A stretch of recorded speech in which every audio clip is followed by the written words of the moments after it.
خورترکان عزیز، امشب من به شما 5 شرط آفتاب پرست نام افسانه بادر فیضیف را خوانده می دهم. بود نبود جولک نام یک کنه بود.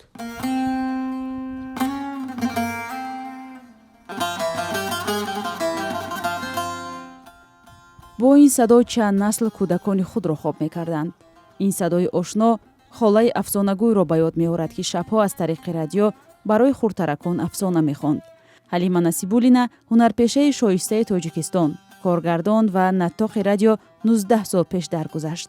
ولی از خود خزینه طلایی را به نسل‌های بعدی میراث گذاشت. او در اول به حیث خاله افسانه‌گوی برای شنوندگان رادیو مشهور شد. هر کجا رویم از پس من بچه ها جمع می شدن، می گفتن که یک تنیم تا ارتستا دچه دیگه جا برویم یک تنیم تا تله داده بچه ها جمع می شدن، می گفتن من این اپا افسانه می خواند. بعد همیش گر جمع می شدن. بعد اپا خاله با ما افسانه خوانید. بعد من افسانه های میدانستگی من میخوندم. نه اونقدر افسانه ها، همون خواندگی کتاب به خواندگی حکایه ها دیگر افسانه کرده میخوندم. آدم گفتگی برای هر گپ میده چویده لب و لنجش را آویزان نمی کند. نصیبولینه فعالیتش را از تئاتر شروع کرده ولی بعداً تمام عمرش را به رادیو بخشید و از هنرمندان دانسته می شود که توانسته است خزینه طلایی رادیوی تاجیکستان را نگه دارد. آبیجان سعیدزاده مؤلف کتاب عمر با رادیو که پهلوهای فعالیت خاله افسانه‌گوی را پژوهش کرده است، از او یک انسان سرسپرده کار خود نام میبرد. مثلا این یک تامین شما ببینید، مثلا برای هر گفتار گوش کرده، مثلا برای وجه شناسنامه پاسپورت نوشته معین کرده است که مثلا خب همین تئاتر در نزد میکروفون سوزنی شاهی از کدام تئاتر ثبت شده است، از روی پیس کی ثبت شده است، کدام سال ثبت شده است، مؤلفی یا به صحنه گذارنده تئاتری کی است. خب برای رادیو مثلا وای مطابق کردگی آماده کردگی کی است، کی اینا ترجمه کردگی، در کدام نقش کیها اجرا رول بازیدن، همه همینو مهنت و زحمت هنرپیشه شایسته تاجیکستان حلیمه نصیبولینه است.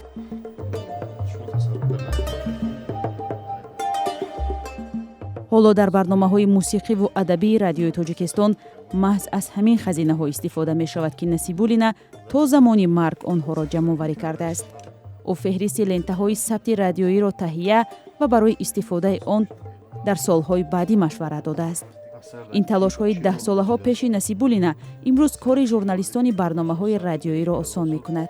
یکی از رازهای کامیابی نصیبولینه در آن بوده است که سالهای کار او آدمان در منطقه‌های دوردست به تماشای تلویزیون و سری وقت پیدا کردن روزنامه و هفته‌نامه‌ها دسترسی نداشتند. من با اطمینان گفتم میتونم که در دراماتورگی تاجیک، خب در ادبیات تاجیک، ادبیات جهانی که به زبان تاجیکی ترجمه شده است، من باور دارم که قریب نیست اثری که هنرمند شایسته تاجیکستان حلیمه نصیبولینه و یا برای رادیو موافق نکرده باشه. از همین خاطرم امروز ما با گذشت سالها میبینیم وقتی که به یک فهرست تبدیل میدهیم میبینیم که مثلا یک کس چقدر شاهکاری ها کرده است. آنهایی که با حلیمه نصیبولینه همکار بودند تاکید میکنند که او به هر کاری که میکرد دلش میسوخت. حلیمه نصیبولینه به هر کاری که میکرد دلش میسوخت. بعد از همه عجیبش همین که او میشناخت که در هر یک انسان چه خصوصیت و چه خصلت دارد و مخصوصا اکتیاران چه انسانان و صدای کدامش به وی سازگار است به نامش چی به رادیو. از این جهت بعد او خزینه را آفرید، خزینه ادبی پره دسترنج او است. از این رو وی زن را همیشه به نیکی یاد میکنیم. گفتارهای ادبی را در رادیوی تاجیکستان محض نصیبولینه راه اندازی کرد که مشهورترین آنها تئاتر در نزد میکروفون بود. محض حلیمه نصیبولینه میتوانست ژورنالیستان جوان را که میخواستند برای کار به رادیو بیایند انتخاب میکرد. او میتوانست صدا را بشناسد و در کشف نطاقان جوان سهم بارز گذاشته است.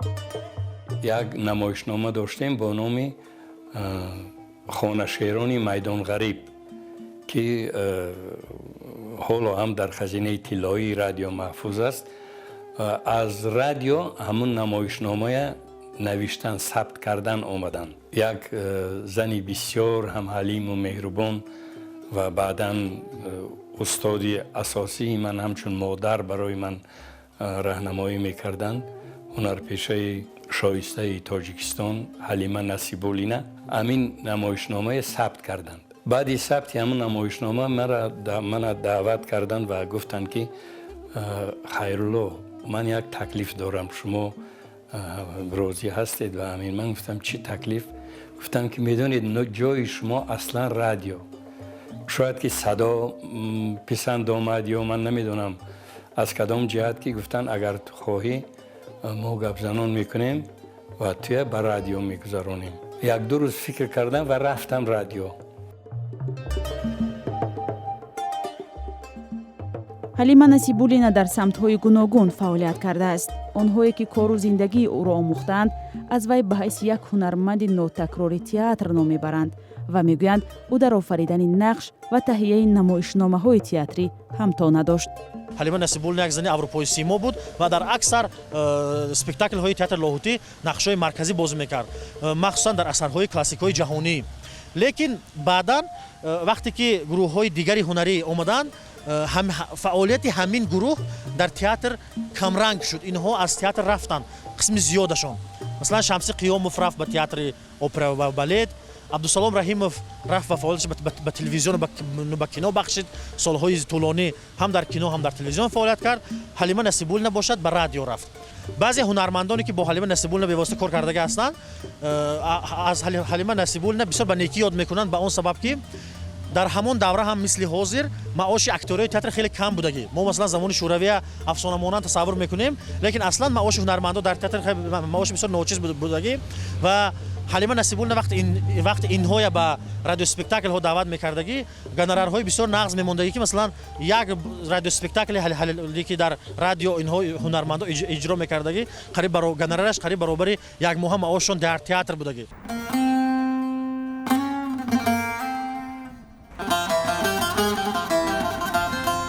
حلیمه نصیب‌الدین برای باقی ماندن گفتارهای پرارزش در چند ده ساله بعدی زحمت سنگین کشیده است. حتی سالهای جنگ شهروندی که میتوانست این خزینه به یغما رود، آن را حفظ کرد.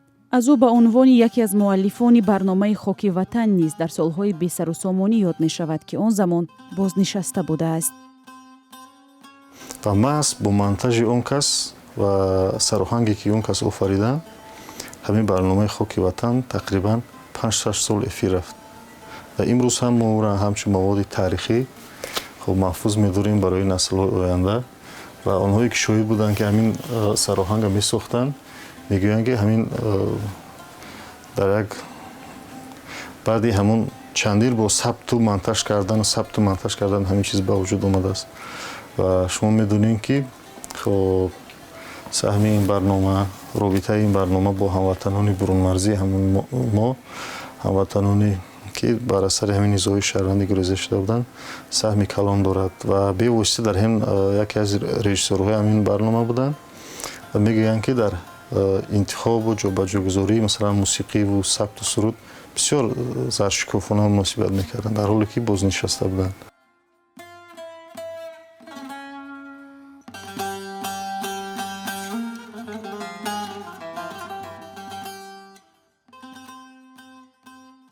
هرچند خودی حلیمه نصیب‌الدین خزینه طلایی رادیوی تاجیکستان را جمع‌آوری و حفظ کرده است، درباره زندگی خانوادگی او معلومات زیادی دسترس نیست.